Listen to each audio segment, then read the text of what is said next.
Сайн байцгаана уу?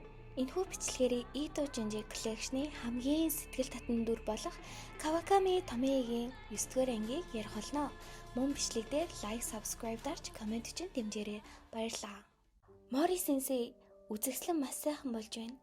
Таны алдартай байдал, авьяаслаг чадвар хоёр орчин үеийн зураачдын дунд бишгүй од болох болсон. Би Нанагийнх гайхалтай модель олсон учраас өдий хүрсэн гэж боддог. Тэр миний хувьд урам зориг их усэр болсон л доо. Энэ үеэр үзэсгэлэн дээр ягаан өнгийн даашинцтай, урт хар үстэй эмэгтэй ирэн өнөөх зураачийн бүтээлийг сонирхож байгааг анзаарсан зураач түүний гоо үзэсгэлэн анхаараад л гайхан хэлэх үггүй болсон тул түүнээс очиж бүтээлийнхээ талаар сэтгэлдээ асуудаг. Уучлаарай, та сэтгэлээ хуваалцаж болох болов? За харцгаая. Маш сайн хийгдэжээ. Гэхдээ загвар жаахан тийм юм. Эмэгтэй нь хөөрхөн байна. Гэхдээ сайн харуул тэр тэнэг царайтай харагдаж байна. Та намайг санаргаж орхилоо. Уучлаарай Сенсей, та мэдэж байгаа.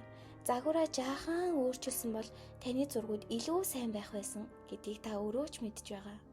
Зураач болон Нана хоёр шинэ бүтээл дээрээ ажиллагч Mori Sensei-нийг л төвлөрж өгөхгүй байдаг.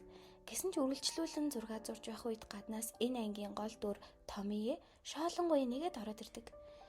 Сенсей, та одоо болтол түүнийг зураад байгаа юм уу?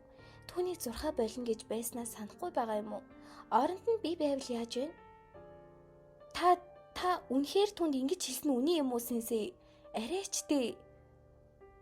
Мэдээж үгүй гэд энэ гурвын хооронд маргаан үүсэж Нана тэдэнд уурлан орхиод явдаг. Чи юугаа бодж байсан юм? Тэр миний хувьд үн цэнтэй хамдрагч байсныг ойлгохгүй байна уу? Тэгвэл одоо намайг загвар өмсөгчөө болгож болно. Тийм үстэй гэд тэр хоёр зургийн ажлаа эхэлдэг. Чамайг хэн гэдэг вэ? Намайг Tomie гэдэг. Манай хэрэг яаж болсон юм бэ? Ийм гайхалтай байшин болоход асуудал үнэхээр байсангүй. Хэрвээ чам шиг урилгагүй зочдтой олон удаа таарч харьцуул яах вэ? Магадгүй тийм зүйл болгоч начиг охинтой та ихэд таарахгүй. Начиг сайн охин энэ дэлхий дээр байхгүй. Миний танаас хүссэн зүйл гэвэл би гоо үзэсгэлэнгээ харахыг хүсэж байна. Өмнө нь маш олон зураачид миний хүргийг зурх гэж оролцсон ч гэхдээ хинэн ч яг үндэ чадаагүй.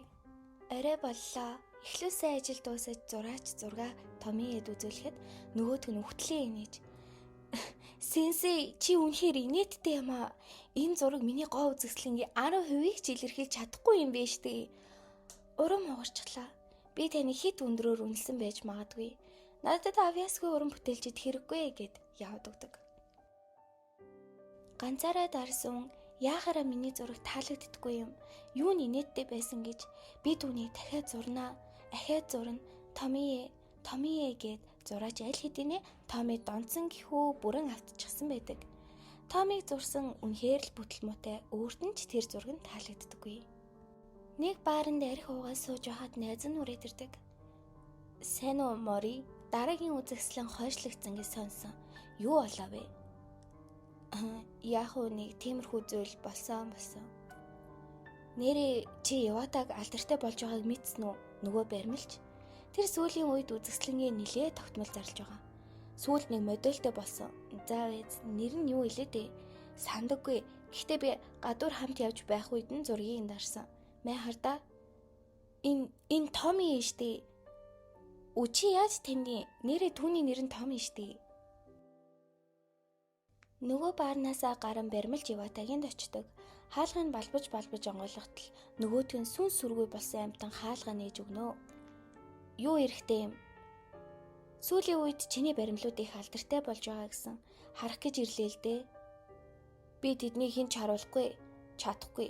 Бас Tomie зөвхөн минийх. Би харахгүйгээр явахгүй. Бас чи Tomie-гийн үзэсгэлэн гоо гаргаж чадсан гэдэг чи итгэхгүй байна гэд хоорондоо ноцолж байгаа зураач маань нэг баримлынхын толгоогоор нөгөө баримлчийн толгойг хаглаад унаачдаг. Цааш явтал нэг өрөөнд дүүрэн Tomie-гийн баримлууд гэхдээ бүгд эвдэрчихсэн, хагарчихсан. Гайхаа зогсож байтал хажууд нь Tomie зогсож байдаг. Зураачийг харж авч байснаа. Mori Sensei, би маш их айсан. Ууг нь тэр миний үзэсгэлэнгоог үнэхээр сайн гаргасан ч гів гинт өөрөө баримлуудаа эвдээд эхэлсэн. Би маш их айсан гэд уйлж эхэлдэг. Томи, энэ удаад би чиний гой үзэсгэлэн зурч чаднаа. Надад итгээрэй. Би чиний хүслийг биелүүлэх болно. Тэр хоёр гэртээ ирэн зургийн ажлаа эхэллээ. Мори сенсей бол яг л галзуу хүн шиг донтчихсон. Томиг хичээнгүлэн зурна. Томи, чи үнэхээр үзэсгэлэнтэй амаа. Үнэхээр үзэсгэлэнтэй. Сенсей, та мэдэж байгаа. Энэ зүйл надад анхных биш. Би алагдах шахаж байсан. Ягаад ч юм надад дурлсан ирчүүд намайг алахыг оролдож, салахыг хүсдэг. Хачирхалтай биш гэж үү? Ингээ зураач зургаа дуусган Томиэд үзүүлэхэд аимшигтай, чи бол бүр хамгийн муу зураач. Энэ одоо юу вэ? Би яг мангас шиг харагдчихээн. Юу вэ? Чи ахиад хардаа. Энэ үнэхээр сайн зураг болсон. Юу нь инээдтэй байгаа юм бэ? Яг юу нь? Инээхэ бол инээдтэй зүйл юу ч алга гэд Томиг боогод алчдаг. Зураач өгснийхэн дараа Томиэг хэсэг хэсгээр нь цавчиж салгасан ч Томи үхээгүй ба түүний биеийн хэсгийн тасарсан хэсэг бүр нь ахин шинээр ургаж эхэлсэн. Эмэгтэй хүний хувьд ямар амар чадвар бэ? Тэд бүгд цаг хугацааны ирэхээр түн шиг харагдах болно. Ингээд 9 дугаар ангийн эхний хэсэг дуустав. Аниман ойн донд машин нэвтрээд таг гацсан хосуудын үзэглэлээр эхэлдэг. Бид тусламж дуудах хэрэгтэй байхаа. Энэ алслагдсан уйлсын дундаас яаж тусламж олох юм бэ? Ойр хавин үнэхээр эвгүй, дүнсээсэн олон модод салхинд найган тухгүй мэдрэмж төрүүлнэ. Нөгөө хоёр машинаа орхин тусламж олохоор бараг цаг гаруй алхасны эцэст нэг сарвч олдог. Сарвчны доор хэд хэдэн хүүхдүүд тойроо сууж байх юм. Сайн байцгаана хүүхдүүдээ, та нар зав байна уу гэд очтол үнэхээр эвгүй, бүр амар эвгүй царайтай хүүхдүүд сууж байх юм. Үргэлжлүүлэн та нарт утас байгаа юу? Та нар хаанхын хүүхдүүдээ гэтэл бидэнд утас байхгүй гэснээ сонио инээж эхэлдэг. Анзай-кун, хөөе Анзай-кун, чи эргээд хардаа. Гэтэл нөгөө эвгүй царайтай хүүхдүүд ардаас нь дагаж байдаг. Уучлаарай, та нарт ямар нэгэн зүйл хэрэгтэй юу? Үгүй бол бид явлаа гэсэн чинь нэг хүн гүйж ирснээ барьж явсан ширүүн ургамлаараа эмэгтэй хоолой руу шавхуурттал зүсээ тайчдаг. Зүссэн хэсгээс цус гарахад хүүхдүүд бүгд цус хэмээ орилж эмэгтэй рүү дайрдаг. Чи итгэж байна уу? Тэр хүүхдүүд намайг гэмтээж дараа нь миний цусыг сорсон. Тэд ч бас намайг хатсаа. Арэ эвгүй үйл явдал болчихлоо гэд цааш явдаг. Явх үедээ хаягдсан гэмээр хүн байгаа шинжгүй тосгонтой таардаг. Зарим байшин дээр нь цусны толбнууд, заримынх нь цонх ангарсан, хаалган саналж унахч байгаа гэд ихэлээвгүй. Үргэлжлүүлэн хүн байгаа үгүй шалахаар явцгаадаг. Нэг айлын хаалгануудад хаалга тавихгүй болохоор нь яг явах гэж байсан чинь нүдэнд дулаахан царайлаг залуу хаалга тайлдаг. Юугаар туслах уу? Сайн байна уу? Машин буцах замд эвдэрсэн. Би таны утсыг ашиглаж болох уу? Харамсалтай надад утсаалга. Нэг чухал зүйл нь хадагтай, та цус алдаж явах шүү гэн. Ямар нэгэн зүйл хийх хэрэгтэй байх. Алуу ороорой гэд тэр хоёрыг гэртээ оруулдаг. Тэд ярилцсан. Эмэгтэйрүү дайрсан хүүхдүүд энэ тосхных биш бөгөөд гэрээ эзэн тэдгэр хүүхдүүдийг хаанаас ирснийг мэдэхгүй ба тэр ганцаараа амьдардаг аж. Нар жаргаж байгаа учраас эндээ хоноод яв.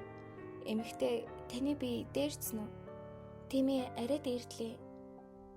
Чамайг канасан гэдгүү. Чамайг харахад хин нэг надад санагдулж байна. Хэнийг вүлээ? Миний хувьд хамгийн үн цэнтэй эмэгтэйг гэд гэрээ эзний хуучны дурсамжийг харуулна. Тэр маш их ганцаардмал хүн байсан. Бүгд надаас зайлсхийдэг, намайг орхисон.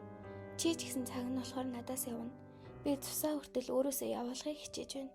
Миний цус хүртэл надтай ойр байхыг хүсэхгүй байгааг ойлгосон. Гэд нэг өдөр тэр эмэгтэй хүзүүнийхээ суцаа ханж байхыг нь хараад гэрээ эзэн түүний цусыг нь сорж тогтоосон чинь удалгүй тэр эмэгтэй хүзүүнээс мод шиг зүйл урган мөчөрнүүдээс нь өөрийнх нь цус нь алим шиг ургасан байдаг. Тийм ээ, би мэдэж байсан. Миний цус хүртэл миний биеэс гарахыг хүсэж байсан гэдгийг нь би мэдэж байсан. Хүзүүнээс ургасан мод өдрөөс өдөр ирэх тусам ургаж томроход эмэгтэй аажмаар үхэж байдаг. Ийхүү шөнө болоход Анзай-кун гинэт сэрээд эргэн тойрны хартал кана байдаггүй. Хайгаад явж байтал нэг өрөө байхаар нь хартал тэнд нь баахан хүний цус ургасан моднууд байж байдаг. Гайхшаа зогсож байх үед гэрээ эзэн гарч ирээд энэ бол миний хайртай эмэгтэй тохиолдсон зүйл. Тэр одоо ч амьд хэвээр байгаа. Чи харж байна шүү дээ. Хөөе, тэр яах вэ? Кана хаана Чи түүнд юу хийсэн? Тэр яг одоо хаана вэ? Юу яриад байна? Тэр өрөөнд унтаж байх ёстой. Зүүдлээд байгаа юм шүү чи гэд гэрээзээ яваад өгдөг. Гэтэл хаанаас ч юм цогта, хурдан цогта. Юу ээ чи тосгоны хүн үү? Наана юу хийж байгаа юм бэ? Энэ тосгонд хүн амьдардаггүй гэж би сонссон штэ. Тэр намайг энд тарьсан. Тэр тосгоныг устгасан. Хэдэн жилийн өмнө гарч ирээд тосгоны хүмүүсийг цус дүүр жимс болгохын тулд харгас хүчийг ашигласан. Чиний энд харж байгаа зүйл бол тосгоны үлдэгдэл хүмүүс. Тэр энэ өрөөнд цус жимсийг тарих талбай бий болгосон.